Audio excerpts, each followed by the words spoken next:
What's good, YouTube? Little J231 here. If you're seeing these cards right here, I'm going to be bringing you guys a deck profile, and these cards right here can be used in the deck. Um, Toy Knight is like a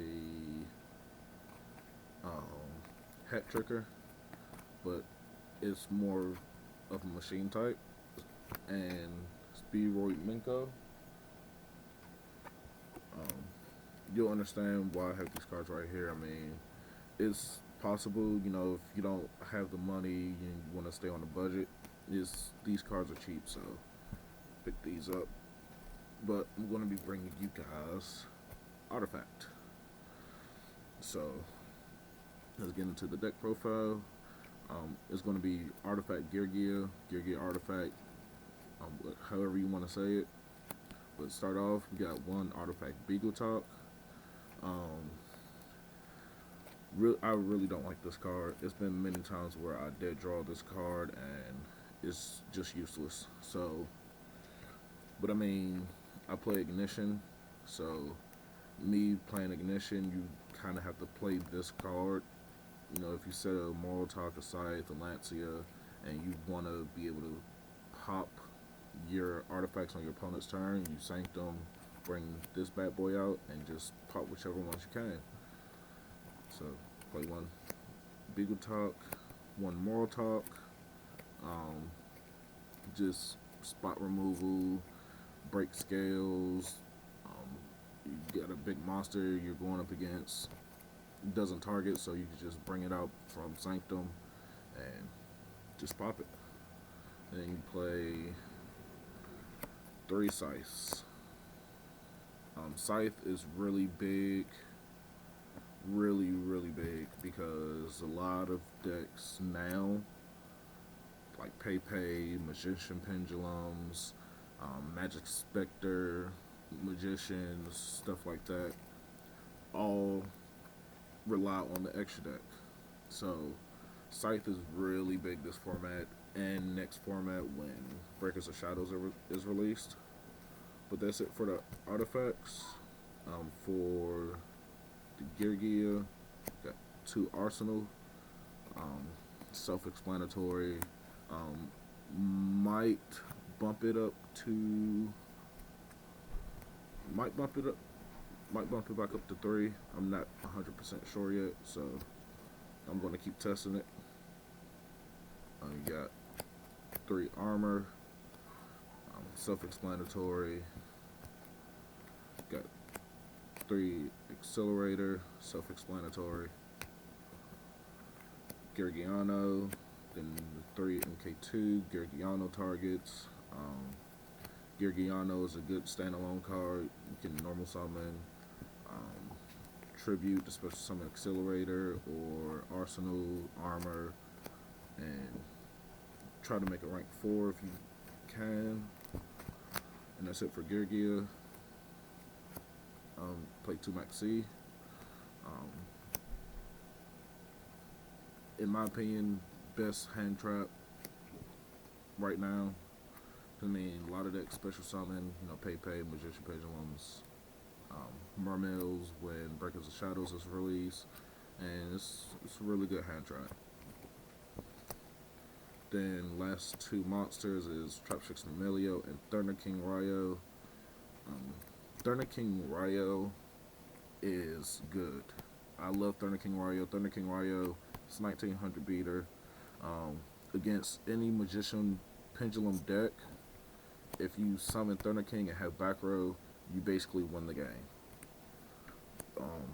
Because, I mean, their Joker is 1800 attack, and they really can't search. They can't add anything to hand, and I believe the Magician Pendulums themselves, which I'm actually going to look it up right now,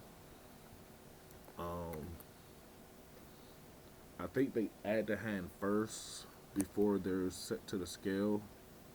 I'm not 100% sure, but I do believe they add the hand. So if they add the hand, Thunder King can stop that. So if they try to go scale and pop 1 to add 1, Thunder King just shuts it down. And Mermelio, you guys will see the trap hole targets that I have for. Um, Really good, especially with the new um, Trap Tricks XE coming out. On to the spells. Got Raigeki, clear boards, 2 instant fusion, and 2 ignitions. That's all you really need. I mean, it's self-explanatory. I mean, really nothing else to say there. Nothing special. Now for the traps. For the 1-ofs, we play 1 warning, 1 vanity, 1 call, 1 mirror force. These 2 are self-explanatory. Call is good for the artifacts and Marmelio and the Thunder King. You set it. Your opponent's turn, whichever card is best for the situation. You just flip. Say you need to stop them from splashing from the extra deck. You bring back Scythe. They go to add something, like they summon a Joker or set the Magician scales. You call it on the Thunder King. You need to pop a scale, pop back row, Marmelio. You know, it's a good versatile card. Mirror Force. Mirror Force is not good at all, but I don't own Storming Mirror Force. So Storming Mirror Force is possibly, in my opinion, the best Mirror Force right now, just for the simple fact that it returns everything to hand. So if they waste their normal summon, or they can't special summon or pendulum summon, then they're stuck with X amount of cards in hand, possibly 1 back row that's not even live. But I mean, Mirror Force is good when you face like rogue decks. These I'm proxying 2 anti-spell fragrance. Anti-spell fragrance is really good. Thunder King, Marmelio with anti-spell fragrance, you win. You just automatically win. And for the Trap Hole, Bottomless, and 2 Time Space Trap Hole. Bottomless wasn't good last format at all, but now with Breakers of Shadows coming out, with the Monarchs, with Mermail, it's going to be good. And it doesn't target, so that's another good thing about it. Time Space is Time Space. Then last traps, you have 3 Gear and 3 Sanctum. These are your power trap cards. These are the trap cards that you mainly want to get off. I mean, Sanctum, being able to get a Beagle Talk out and pop in a Moral Talk or Scythe and just interrupting your opponent's plays. With Twin Twister coming out, people might be playing Twin Twister in main, and you have this set, they pop this, you get +2 off of it, pop a scale or back row a monster, then special summon a Moral Talk or a Scythe. I mean, it's just a very good power trap card. And Gear, everyone knows, came off the ban list.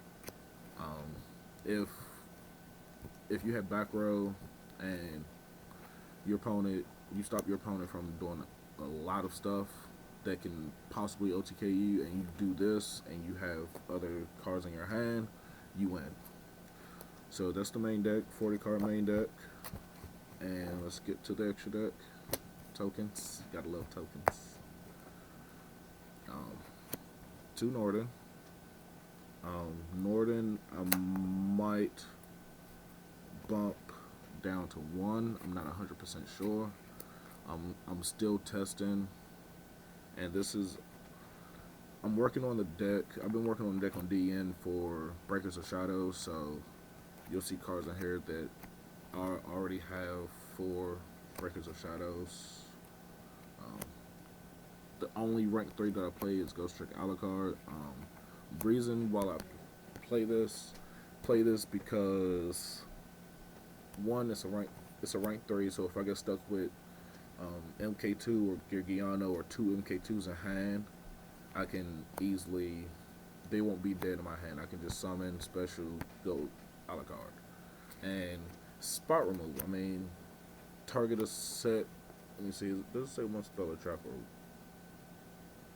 target one set card your opponent controls. So if your opponent doesn't want to take damage and sets a random monster, a la carte, activate effect, pop it, pop back row, bait out back row. It's a good versatile card, and I really like it. For the rank 4s, you got Cowboy, self-explanatory. Dweller, I might try to find a space for a second one for Mermails. Not 100% sure yet. Diamond Dyer has to be MVP of the extra deck. I go into this card 100% of the time. Castell, 101. Platonomyas, Nova, Pleiades. This is what I was talking about with Breakers of Shadows. I'm waiting to get Infinity, so you have to have the Nova and play Ptolemaios. You got to play Pleiades, so that's what that's for. Which, I mean, Nova isn't that bad of a card. I really haven't looked at the effect, but I'm pretty sure it's okay. I mean, it's a 2100 beater, so 2 Geargia X. You don't need 3. Have I ever wanted to go into a third one after using these 2? No. So 2 Geargia X and Kerrigorgon for the last Exceed. Kerrigorgon is really good. I mean, it's a lot of cards to target. So if you can have this on board and a dead card on your side, or your opponent has a card that they really need, just chain the effect and mess up their plays. So that's the Geargia artifact deck profile. Hope you guys enjoyed. I'm going to be having a card discussion video on about four or 5 cards, and just give my opinion about them. I want you guys to leave your opinion about them. Tell me what you guys think. I do plan on doing more of that, more card discussions. No, I want to get you guys' opinion, you guys' insight on cards. You know, I love hearing other people's opinions about cards. I mean, it's great to wonder what other people think about a card, whether it's good or bad. Will it be good in the future, or is it just don't play it? So leave a comment in the comment box, like, comment, subscribe, and until next time, peace.